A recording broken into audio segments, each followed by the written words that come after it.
of the United States of America and to the republic for which it stands, one nation, under God, indivisible, with liberty and justice for all.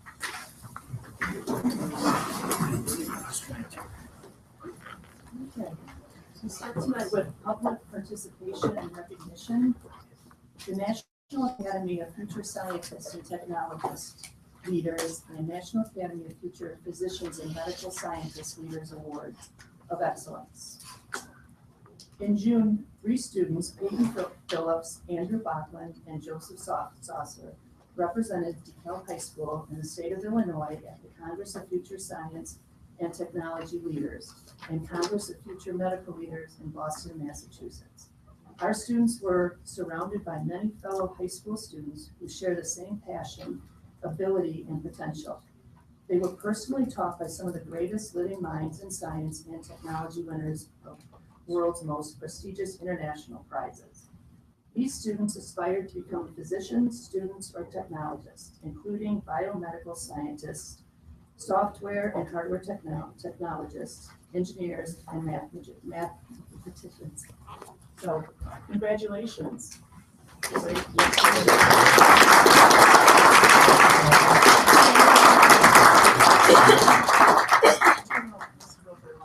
I would like to say not only are these 3 brilliant young men, they're outstanding citizens in the school, in our spirit, involved with the Spirit Club, and just I'm so incredibly proud of you, as I know your parents are as well. And I look forward to one of the 3 of you being one of those people that helps to find a cure for cancer, and I believe we will.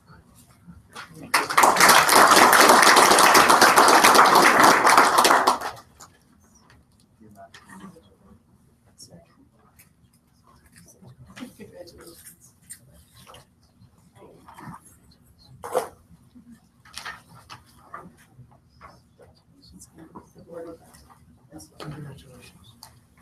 Congratulations. There you go, guys. Congratulations. Thank you.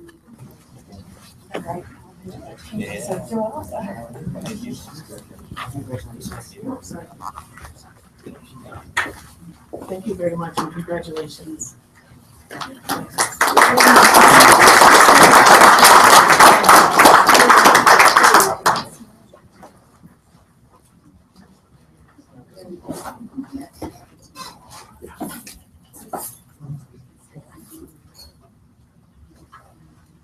Sorry, boys, you gotta stay there. They look so handsome, look at them. Not every day we see them in suit. Good. The next 10 years, we probably will.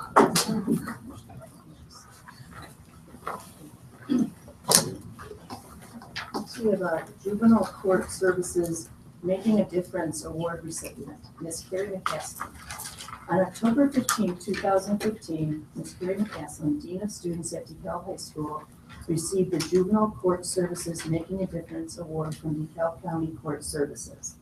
The presentation included some stories of student success based on actions by Ms. McCaslin. The Board of Education recognizes and congratulates Carrie on being named the recipient of this award.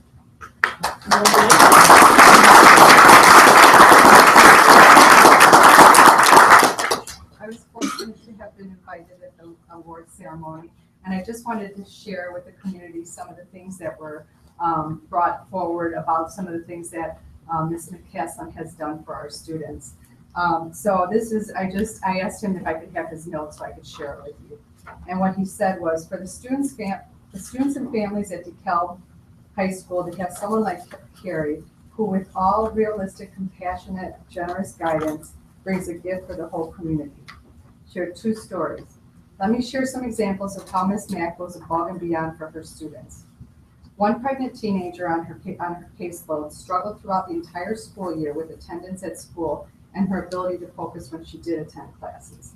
This young lady's family, low socioeconomic standing, proved to be extremely distracting for her throughout the entire semester. She often came to school hungry and concerned about how she would provide for her soon-to-be baby girl. Oftentimes, the young lady's worries made her quite volatile to deal with.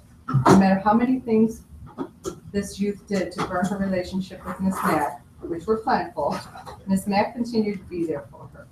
On her days off from work, Ms. Mack spent time filling her car with essential baby items for the young lady. When she became aware of some issues at home that may be the roots of the girl's attendance issues at school, she called an emergency meeting with probation and the family to problem solve the situation. When the girl had missed so much school that she would not earn credits, Ms. Mack gave creative and developed ways for her to earn missed credits. This is coming from the court system. Another example involves a young man who is struggling in school. He had been expelled the previous semester. When he was finally able to come back to school, he was sent to an alternative school off campus, but Ms. Mack remained his dean. She encouraged him to come back strong and prove what he could do. During this time, she found out that the young man wanted to go to a school dance, but didn't have the money for proper wardrobe. She made an arrangement for him that would purchase the clothes if and only if he made the honor roll. Remember, he had been expelled the semester previous to this. I strongly believe the young man made the honor roll. Remember, he had been expelled the semester previous to this. I strongly believe that without proper guidance, this young man would not have made it through the semester, let alone complete the semester with such high accomplishments. And this young man is doing very well today. So just wanted to share those stories.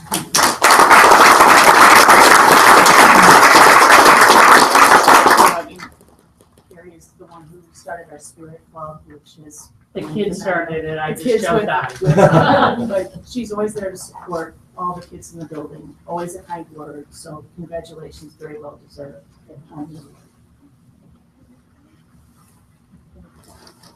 Next, we have public comment. Members of the public who wish to speak to the board should complete a request card prior to the meeting. This section of the meeting will be reserved for comments from the public. All comments should be limited to 3 minutes. Criticism of individuals is not in order. Okay. Next, we have board committee reports and correspondence. Alec? I had an opportunity to attend the Teacher Institute Day training session at DeKalb High School, and that was held on Monday or Friday. What I saw there was excellent evidence of cooperation among teachers as those who were particularly able to use the technologies were sharing what they learned, things that they could do that were of value to them as teachers, including one very impressive effort that was providing feedback for papers in auditory form with a microphone and a video was circling all of the things that were on the papers. And this enabled the per unit time for grading to be reduced from about 8 minutes to 3, which for people who've graded papers as a teacher, that works a world of difference. So I was really impressed by the cooperation experience at that point. I also had an opportunity to attend Tyler's school's combination of items related to bullying and decorating pumpkins. Combining the two seemed like a stroke of brilliance because it got people there to have fun with their kids and with their children while also learning what the bullying policies were. So it was a job well done. Thank you. Curriculum counselor, there was a lot of talk about what was going to happen on the Institute Day on the 9th. So professional development was provided for staff for my math, Google Help, parent communications, ELL strategies, the secondary institute folks offered professional development on learning targets, and our instructional coaches offered tech tools, support for our teachers.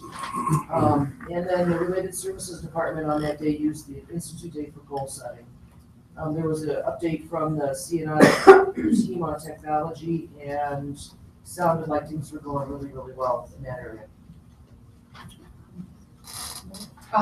Not committee reports, but just 2 things related to technology.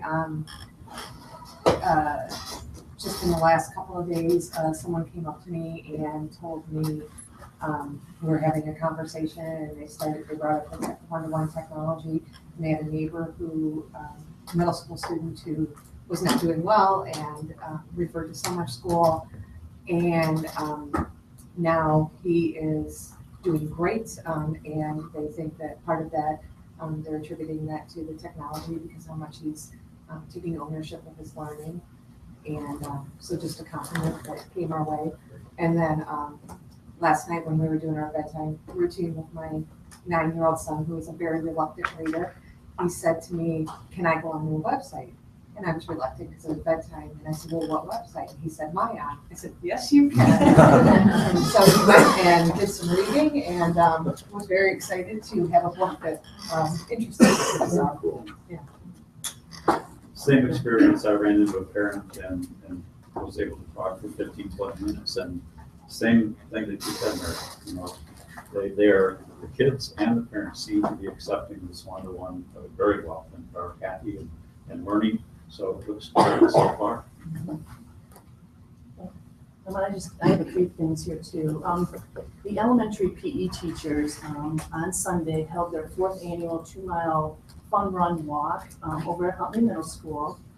They had about 40 to 50 participants, and all the proceeds for that went to our food mart. So it was very nicely done, and kudos to the PE teachers for putting that on a Sunday. So, the other thing I want to talk about is that Huntley Middle School had their National Hispanic Heritage Month Assembly on October 8th.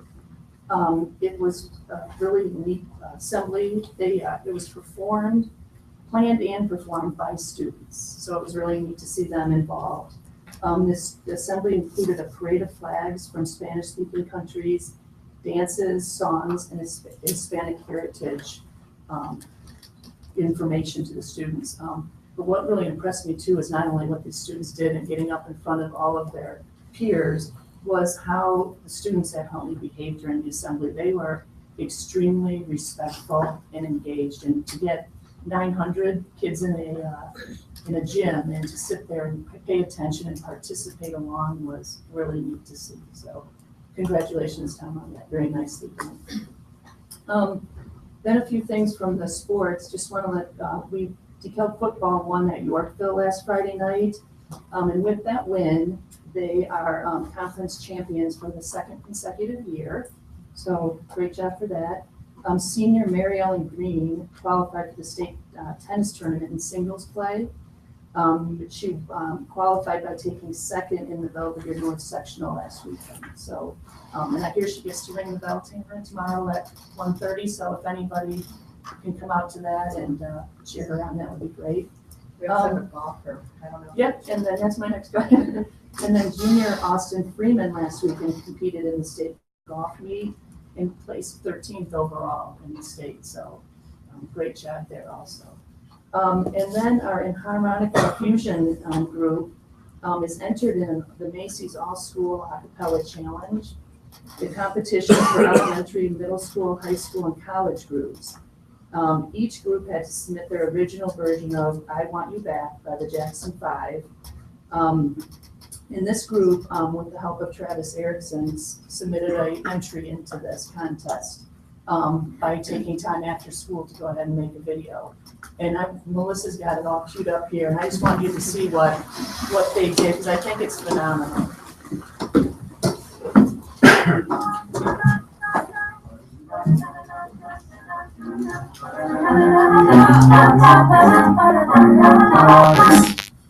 When I had you to myself, I didn't want you around. Those pretty faces always made us stand out in the crowd.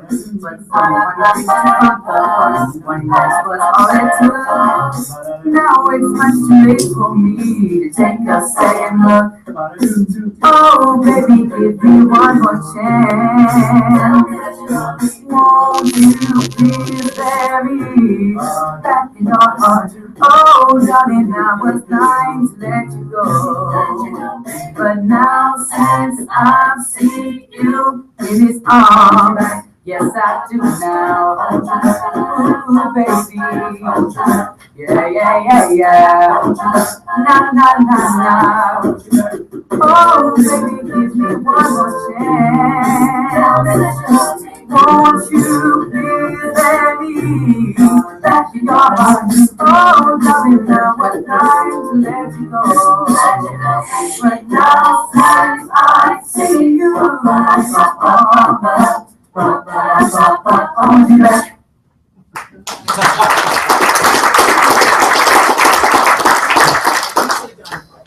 Joey Saucer did most of that work, who was sitting here, he put it together. It's very nice. Sound quality. Yeah. It is. Mary, did you want to mention? Yeah, one I more? just, for people who maybe are not in the social media world or saw the paper, there was recently a DeKalb High School student who had an unfortunate experience where her homecoming dress was stole. And she alerted the police to it to file a report.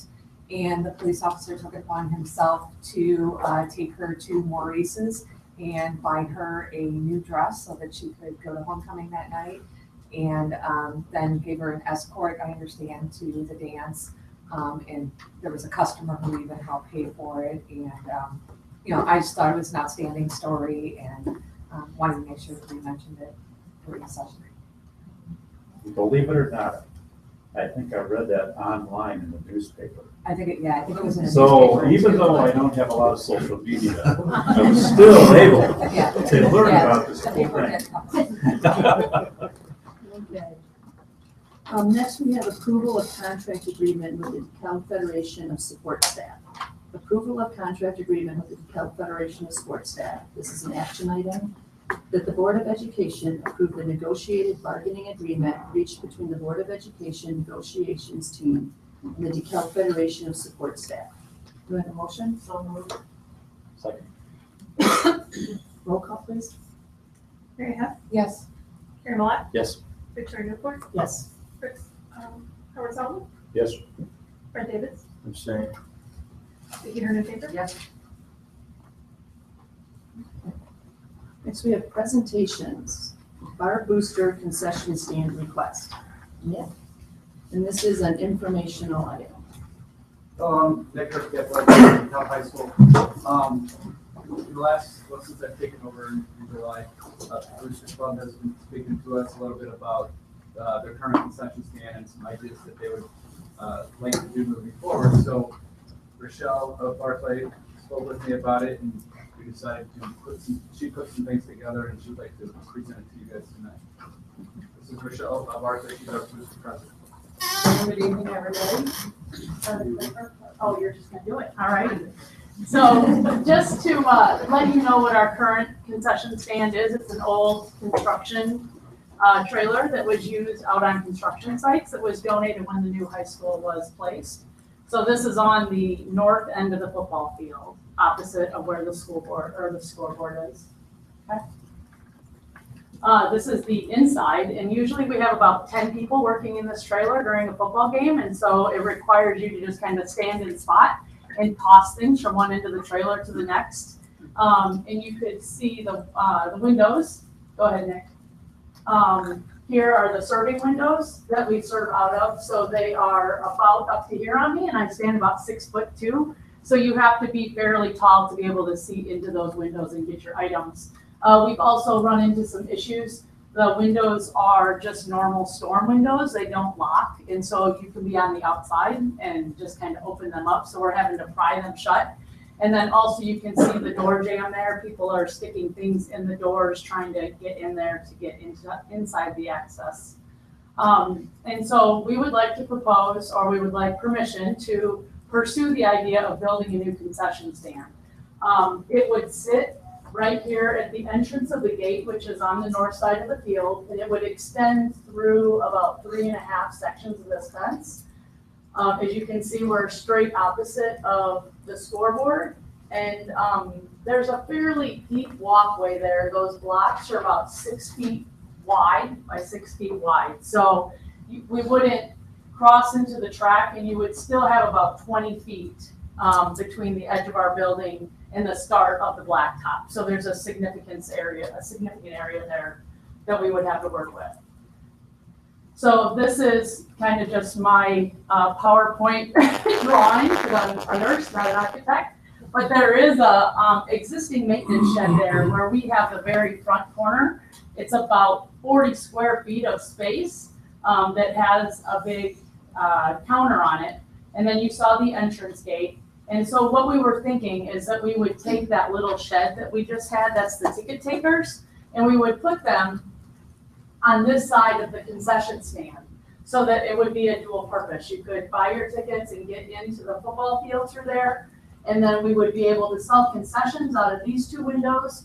And right now, our concession stand is all inside the fence, so we can't sell to softball, baseball, tennis. So by putting it with those windows on the other side of the fence and the fence kind of dividing our building, we would be able to service all of the outdoor sports. So those little moon things, those are kind of doors. Right now, we have to carry everything up and down stairs. We put in a big utility door where the guys could just wheel a pallet right through and drop it. We would have no lifting. And then the door by where the ticket takers are is going to be kind of just an entrance door. So just to give you an idea. So the components of the building, we would do brick siding, tin roof, just like what the other buildings are on the campus. So they would all look alike. You wouldn't have a big black mar at the end of the football field.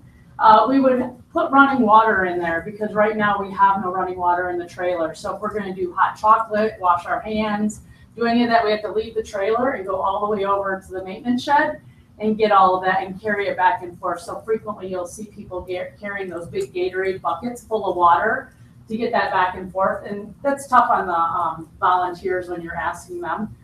The other thing is we'd have adequate supplies and power. Right now you can't plug anything into the same outlets or you blow them all and then you're running over trying to get everything reset, which just really slows down the lines. And then also from an ADA point of view, making sure that those windows are at ADA requirements. So people who want to help us sell concessions or people who want to come to our window and buy something are able to do that. Because now little kids that are about 5 years old, like literally are standing on their tiptoes to get their stuff from the concession stand. So we would accommodate that. So reason for the request, like I just said, the ADA compliance, food preparation. We would have like a 3-basin sink, so we would be compliant with food preparation out of the trailer. Right now, we kind of grill everything and wrap it there and then sell it out of different locations. We'd have adequate storage for events. Right now, you have people running up and back and forth to Sam's a couple times a week. We're frequently ordering from Pepsi every week, where it makes it tough on the guys that have to bring it out. So we would be able to store all of that. I said about the ticket taker, we'd be able to accommodate larger crowds. So if you guys were at the makeshift castle challenge, you saw how long those lines were that entire night. They never went down because literally we had like 3 places we could sell concessions from. So it would really help the revenue of boosters, and it would allow for better customer satisfaction of not missing an entire quarter of the football game just to go get a Gatorade or a hot chocolate. And also, like I said, we'd be able to accommodate all the outdoor sports. So just to give you guys an idea of what the current buildings look like. So it would match that. It would sit pretty close to where that little shed is on the left side of the building there. Also, and we're not here to talk about bathrooms, but there are just 2 bathroom stalls out there on the football field. And so we would build it so that the water came out on kind of the far end of the building, so that if we ever wanted to expand that on the campus, you would be able to tap into that side of the building and just continue on. So we would help kind of future expansion out in that area. And then just, like I said, less lifting of supplies, because it's just tough trying to get volunteers to do all of that manpower. So as far as expenses go, I have a bid on our next slide, but it's between $25,000 and $30,000 for labor. We're looking for volunteers, people from the school district, existing contractors in the DeKalb area. They would be bonded and insured. And then I've spoken to Dave Elliott, who is the shop instructor out at the high school. And those students as well would be able to help us with some of the rough framing and that type of stuff. They built those little sheds that you're seeing in the pictures as well. So they do have experience with that stuff.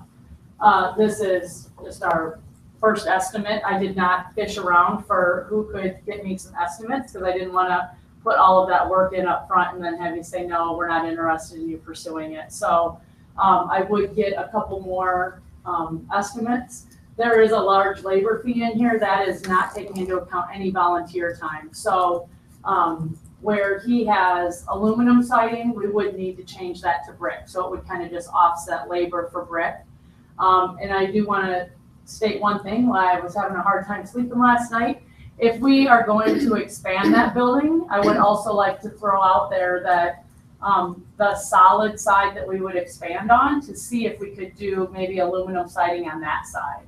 Because I have a hard time investing an entire side of the building, which would have no windows, and then tearing it down in the future just to add on bathrooms, but that's up for discussion. If it has to be all brick, I'm fine with that, but would like that option out there. Maybe faux brick that matches something. I didn't want to say we do all brick and then come back and tell you in a couple weeks that we changed our mind.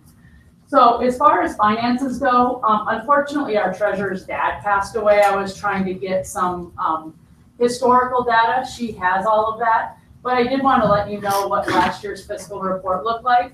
So we have two major incomes with the boosters. We have the Castle Challenge, which you can see brings in about $28,000 a year. And then concessions alone, we had a $33,000 profit last year. So we have significant income. We do give all of it back to the students, and we could certainly look at what we give back to the students and prorate that for a few years.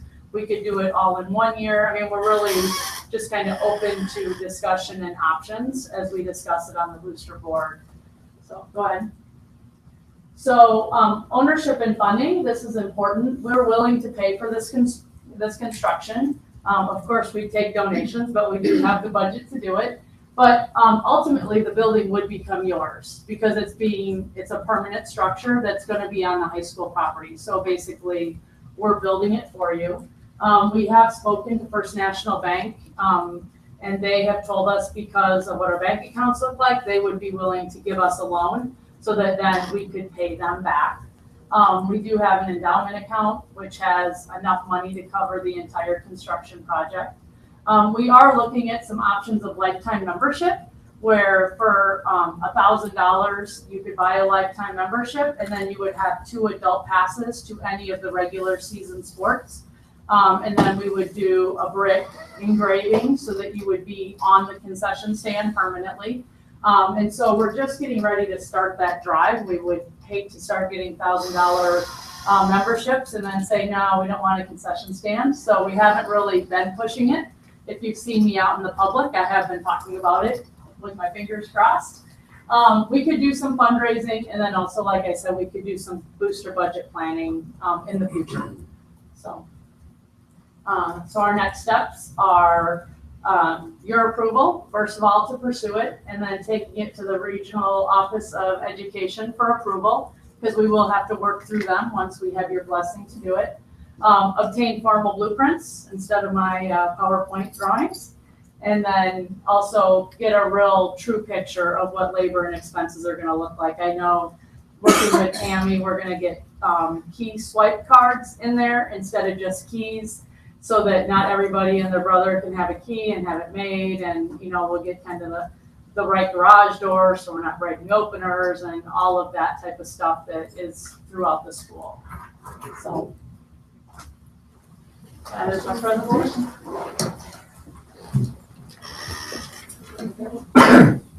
You're working with Tammy, yeah, I've been meeting with Tammy and Nick. It seems like there's some requirements for how things have to appear out back behind the high school, and I just wanted to make sure that.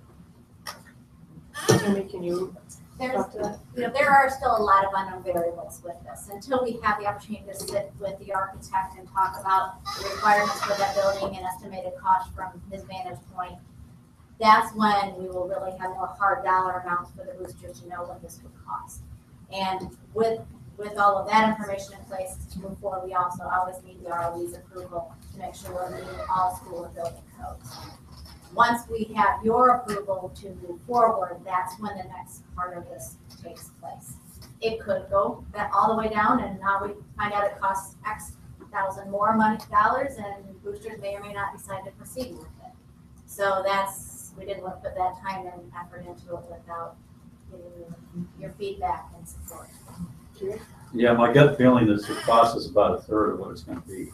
When you bring in utilities, when you meet ISTB standards, when you look at architectural costs, it's not going to be $30,000. And I'm really, really worried about that because we're in deficit spending right now and will be for any number of years going forward. And the last time, and great presentation, by the way, and I commend you for putting this together with minimal tools. But the last time this kind of thing happened was when we were about to build a high school. And I can remember our former athletic director in town, Mattia, walking in here well before Tom's time on the board. And there was the hope that the boosters were going to provide the stands and the lights. And there was, in fact, a benefactor that had put forward a pretty sizable amount of money. And then as soon as we found out that we were awarded the $21 million, it vaporized. So when I see something on here that says a loan from the bank, that worries me. You know, if you had a fundraiser and had whatever the amount would be, and I understand there's a timing problem here of, you know, you need to spend money in order to know, you know, what the real cost will be, and you really don't want to spend money until you have a consensus that this is the direction to go. But it worries me based on past history of what happened, you know, that the district actually did pay for the lights and the stadium and so on, and that wasn't the deal in the beginning. So if you came back to me and said, we have $50,000, $60,000, you know, that's committed to this project, and if Tammy says, you know, R.L. Johnson or whoever the architect's going to be says that the cost is going to be in that ballpark, then I would personally have an easier time saying go for it. It's a need. I think it's a real need. And clearly what we have now doesn't fulfill all the things that need to be done. But because we're in deficit spending, I'm having a hard time with this. I look at the material this week, your presentation and so on, and it's something I'd like to see happen, but I also don't think that until we have the money ready to wait, I'm very reluctant to go for something like this right now. Now, me personally, I'm in favor of it. I think we need it. You know, I think we should have did it. We built the school or the field. But the nice thing is you do have money coming in. You know, that can help pay it. And it's going to be more than $30,000, I guarantee you that. But I'd like to see you move forward and get the architectural plans so you can get some hard numbers. And trust me when I tell you, there's a lot of ex-DeKalb grads that will volunteer a lot of time. And I know most of them. They'd be happy to build that thing. You know, so you're going to be surprised the number it is going to cost. It's going to cost some bucks, but again, you do make money out there. That's a plus. Can I tell you, when I first got this harebrained idea, I just logged on to Menards.com. Like, sweet, $5,500 for that garage set. Right? Yeah, it's a little different than that. And then she met with me, and I'm like, Yeah, Tammy knows. So I have been kind of talking to people and Yeah. trying, and I appreciate your opinion. Yeah. Tammy knows. I mean, we did the high school. You know, that maintenance deal, we doubled that up, and it was a little bit more than $30,000. Yeah. But you got to have something to go by.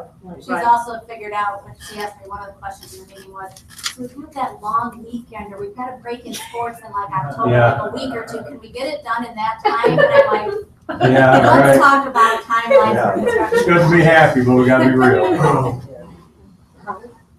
Well, maybe you could clarify the money situation involved as far as where it goes in terms of the board supporting the finances or the boosters supporting the finances, and are the boosters independent and doing this pretty much on their own so that we can just say, fine, go ahead and do it? Or are we looking, as Terry was suggesting, at something that the board is going to have to back up if somehow it doesn't come to pass? So we have the money to do it.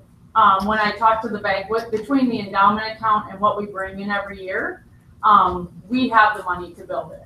And so it may mean that, you know, if football comes to us and wants $60,000, they only get 50, we pare it down, right? So we would just have to make a decision about what we give back to the teams. Can you go back to that the finance slide?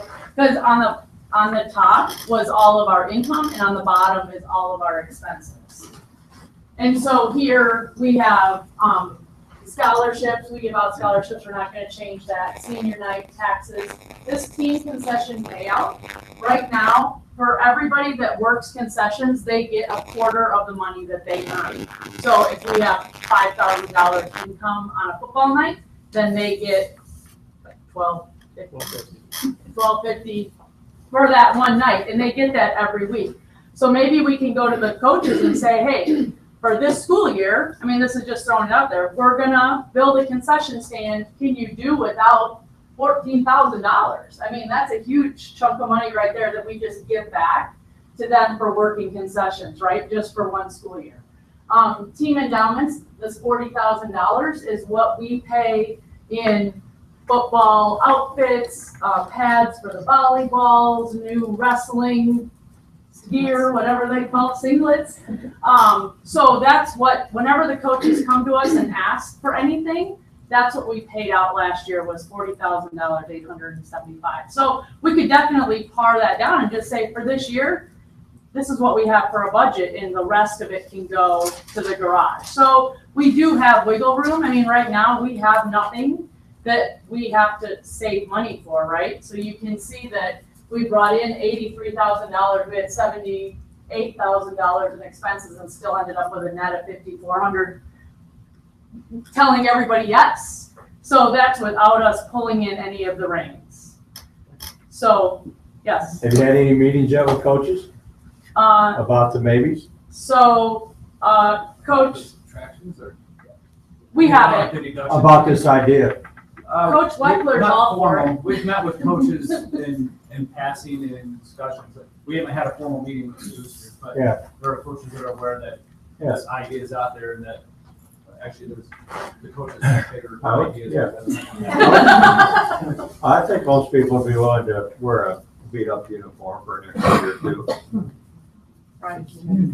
I would. Okay, my question is about the kids, because if you, especially for those high impact sports like basketball and football, where you guys do a great job of providing equipment, which is just wonderful, what do you think the impact is gonna be on the students if they're not able to, if the coaches aren't able to replace equipment So, as it's needed? right, by law, we have to replace so many helmets every so many years. So that, I mean, there's things we couldn't touch, right? People come to us for warm-ups. People come to us for practice jerseys, sweatshirts, bags. I mean, definitely as the booster board, we could be like, okay, the safety stuff has to stay. We can't touch that. We can't affect the students like that. But we could do something about, sorry, you can't have a new bag, right?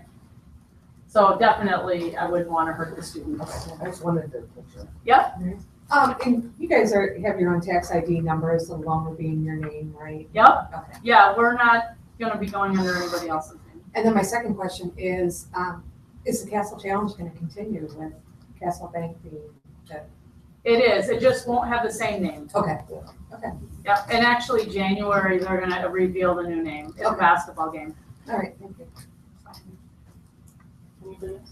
Question for Tammy, can we put a ballpark per square foot price on something like this from past experience?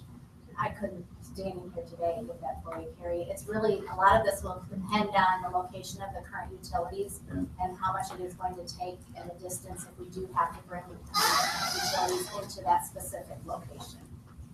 I think that's where we have to go with this. I think that this is gonna wipe your profit for at least a year. I think that's the range of prices things. It's gonna fall between $70,000 and $90,000 for 700, 800 square feet. That's just a gut feeling based on previous experience. And that's gonna hit you really hard. If you were to finance it that way. And you know, a bank loan worries me. All of these things come from the pocket of the community, whether it's boosters or academic or music or drama or whatever it might be. the folks in the community are gonna have to pay for this somehow. Unless you identify, a fund outside of the community, that can bring money into a project like this. So I would certainly want to know a hard number, relatively hard number, for a project like this, and then decide whether we go forward or how exactly to go forward with something like that. It's certainly a commendable suggestion and idea, and something that I think will happen at some point. That it's just a question of hard economic times. How can we make it happen? Right. And that's why we are here today when we first started meeting on this. If we get your support to move forward, it is to get that hard number. And with that hard number, then boosters can make the decision, from the finance side, and the district board and the administration and board can look at the plans, look at the costs involved, and be able to make a more educated decision. And it will come back in the way that my requested bids come in, where we have itemized costs to each step of this process to come to a total with a contingency fund of 10%. Those numbers are all being brought forward so that both groups can make an educated decision. And at the same time, Tammy, you need to come up with an operations cost number. If this happens, what will the ongoing cost be for the district? And also, don't forget to check with the county, with the health department, to see whether we meet all requested, health regulations with respect to running water, sanitary sewer, food preparation, how about all that stuff, because that will cost something too. I don't know if they have different rules for trailers than they do for permanent facilities, but that's something that you need to look at. And that is something we've already talked about to make sure, because I'm not an expert on that by any means. So we need to bring in those experts so we make sure we have it equipped properly. So we right out of the gate, we know that we've got a proper facility. I mean, you have to work with the city, with all those codes and everything, just like we did when we built any of our buildings. So the city will also be involved in all this, and it has to go through all of those same requirements. When you build a whole building on a farm, it's pretty inexpensive, but ag zoning doesn't have to follow all of these other things. And I recall the bus lane that we put in over here at the old Huntley, right? And the city engineer had a plan, and it sounded pretty good. It was relatively inexpensive until ISPE regulations got a hold of it, and all of a sudden it was way more expensive. Right. So, yeah. Can we then go ahead and give permission to the boosters, Tammy, to get us hard costs of the construction of the building and so forth? Is that? Yes. I think with the understanding, at least from my part, that this project, whatever the outcome or whatever the cost in terms of outcome, is not going to add to our deficit. Somehow or another. Come to us for Exactly. Right. Yeah, it will become district property, and there'll be an ongoing maintenance budget for it, okay? But, I think the capital outlay, This is just purely. It's just to get estimates on a cost. Get Yeah. a cost. It's not gonna go any further Yeah, than there. that's what we're just giving permission for. And then we'll be back in front. So do we have a consensus that that's okay? Yeah. Yes, you can't even think about this. Yeah, okay. Exactly. So you have the board's permission to get some numbers. Thank you very much. Okay, thank you. Next, we have non-business consent agenda. Oh, did I miss one? Oh, yeah, sorry. I'm turning too soon. Okay, sorry. Next, we have the modified cleaning update. Tammy Carson, informational item.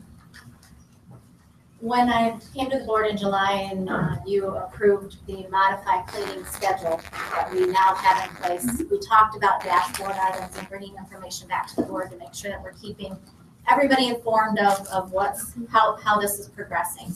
And so today what I wanted to come back with you with is what we've done, what we've seen so far since rolling this out at the start of school, as well as some tracking mechanisms we're using, and to get your input in regards to is this adequate for what you'd like to see, and when I come back with real dashboard results in the future of actual numbers and facts of how this is rolling out.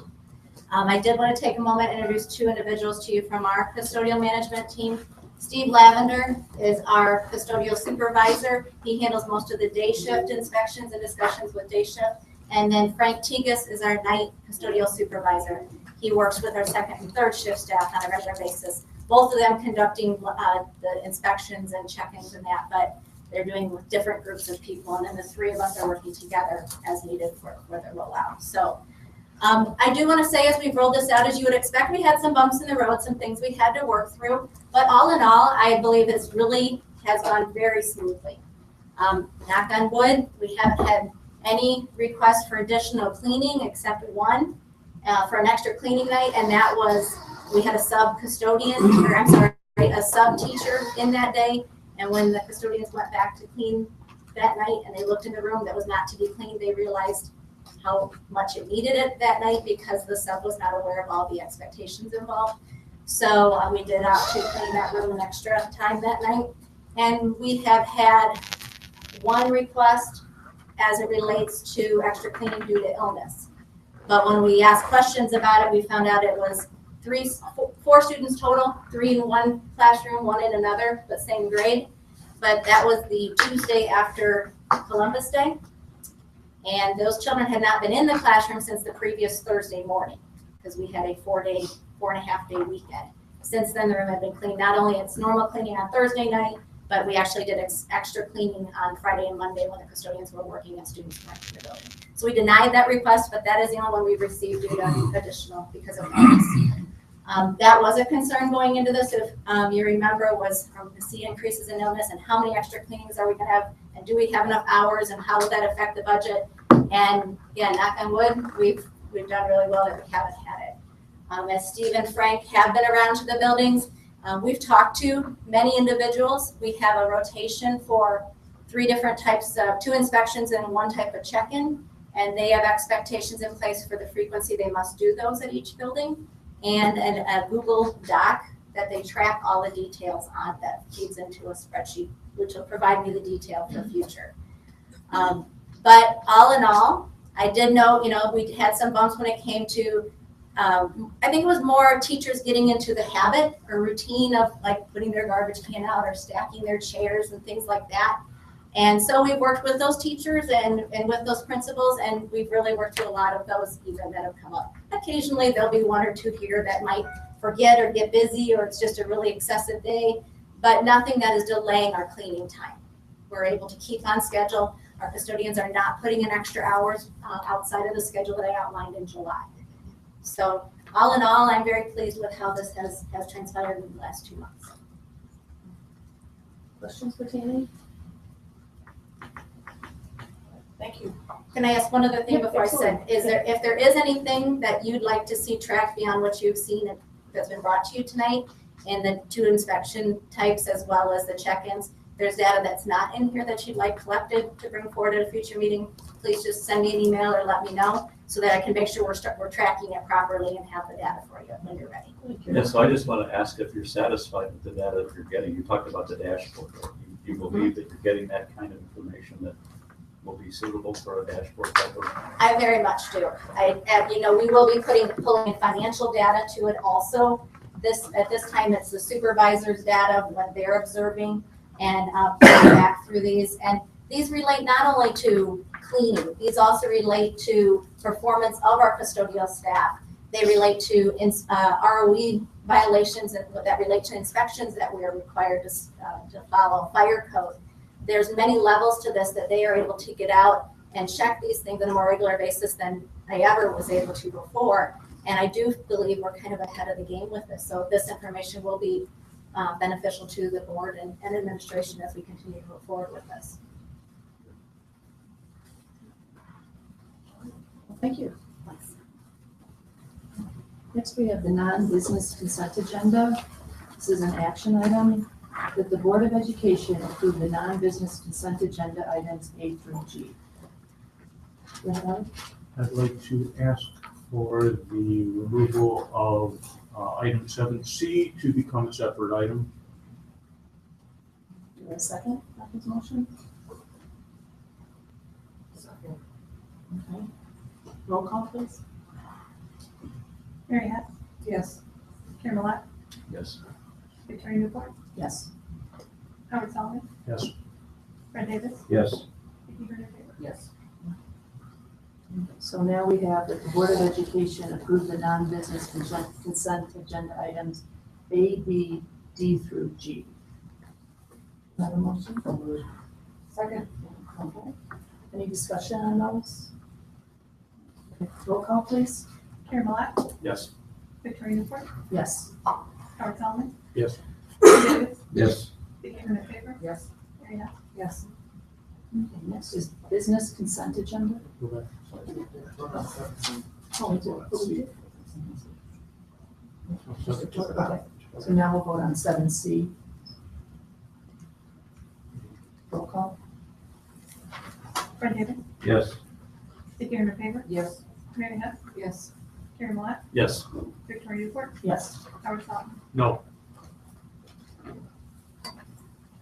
Business consent agenda, that the Board of Education approve business consent agenda items A through C.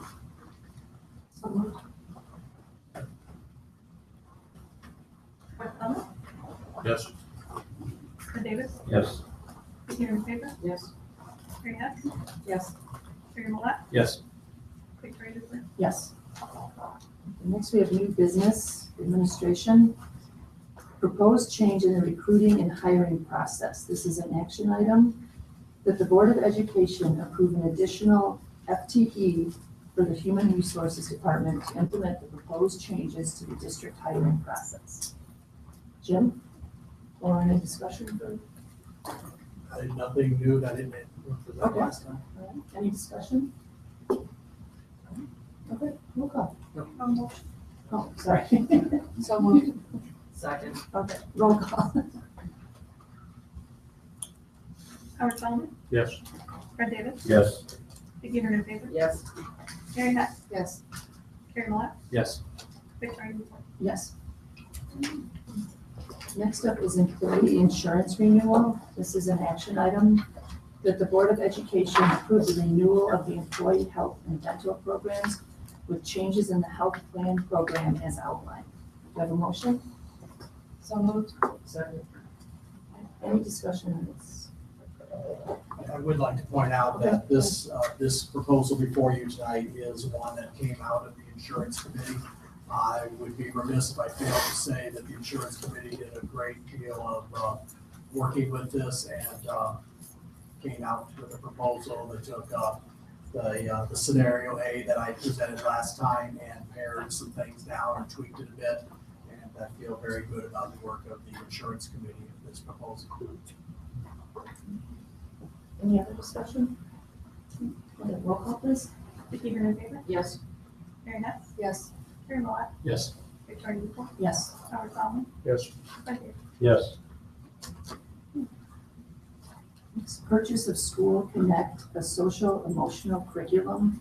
Christy Meyer, and this is an action item that the Board of Education approve the purchase of Social Connect, optimizing the high school experience to support the social seminar course at the DeKalb High School. The cost of this program will be funded through the IDEA grant.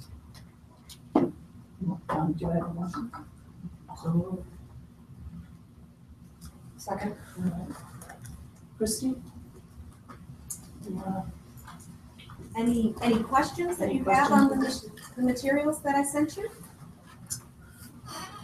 The program that exists currently is described as lacking in any kind of formal research-based curriculum, and it will be replaced by something that is research-based.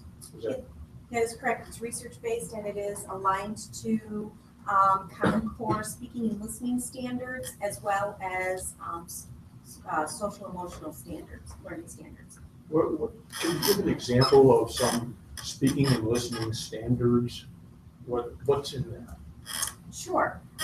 In particular, this one is focusing on conflict resolution, I believe, and giving,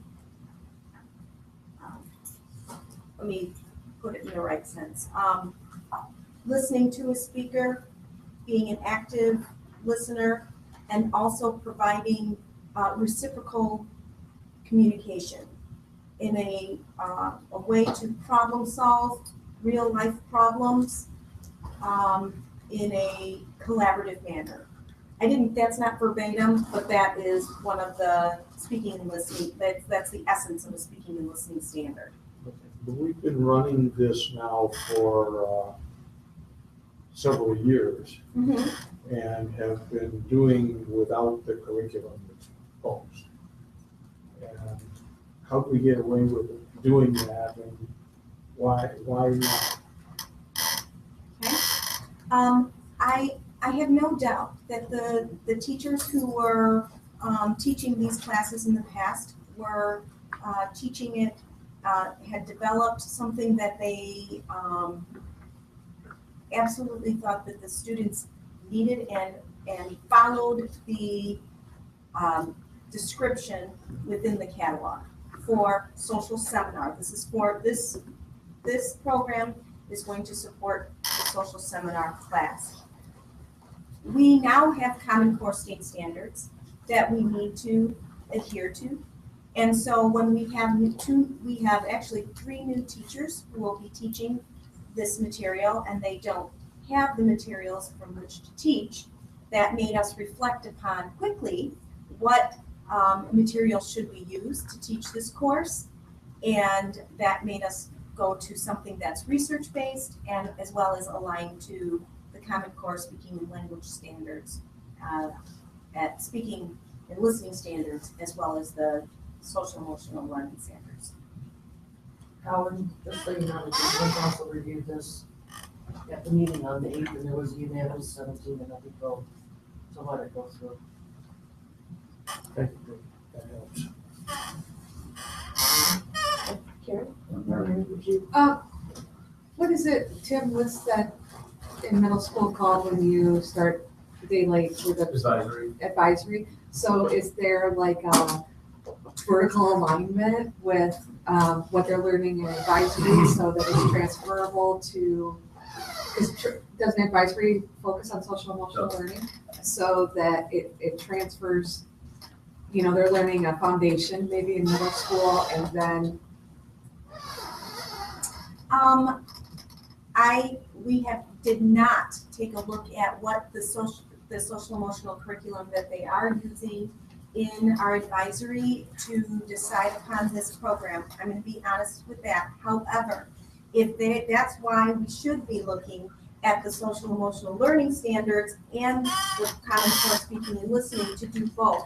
If the middle school did that and we've done this to pick this program, they're absolutely aligned, because this program is aligned with the 9th through 12th Common Core speaking and listening standards. hopefully the 6th through 8th, 9th through 12th are, aligned. Aligned as well. So therefore, I didn't specifically go, okay, how does it align? But I can, with good confidence, know that we are teaching appropriate curriculum for What the are we grade. using in the middle schools? What kind of curriculum?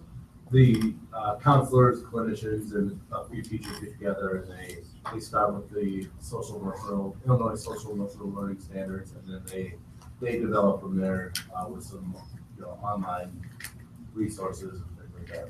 So we probably need to be cautious about that, considering what we're dealing with at the high school now, that was a self-developed curriculum. It sounds like that's what's happening at the middle school, so that those people leave and take the curriculum with them, or, it's not on paper. Good point. Why reinvent something or have to purchase something that may have been created before? Right. Perfect segue for what I want to talk about very fast. Okay, so the University of Wisconsin-Madison was recently awarded a multi-million-dollar award against Apple computer as a result of some software and technology that was used by Apple that had been developed by students and staff at the university. Okay, so this brings me to the intellectual property aspect of this, right? We apparently had staff that developed a curriculum of sorts and left and took it with them. What do we have in terms of intellectual property statement for our employees and We just passed the policy on It's a that. board policy. Okay, so does that pertain, apply to a situation like this, right? Will we not get caught short? And fortunately, it's great this is going to be paid for by grant. It's also good that it's a small group rather than, an entire high school or whatever. But let's make sure we look at what we just did and see to it that it will affect all of these kinds of things so that we're not caught by surprise in the future. Good point. And with the robotics class coming in at the high school very soon, starting up now, and kids are brilliant. I mean, when it comes to technology, could very well have a 14-year-old coming up with something, that if we don't have it all sorted out, let's just call it, there will be things coming later, arguments about whose property is it, who should pay for litigation if there is any, and so on and so forth. So the way things are going today, this is something that we're going to have to look at, and this just gives us a sort of a heads up. Sure. Any other questions for Christie? Roll call, please. Fred Davis. Yes. Vicky Hernandez. Yes. Mary Hess. Yes. Terry Millet. Yes. Victoria Newport. Yes. Howard Hagen. Yes. With that, the meeting will be adjourned. All in favor? Thank you.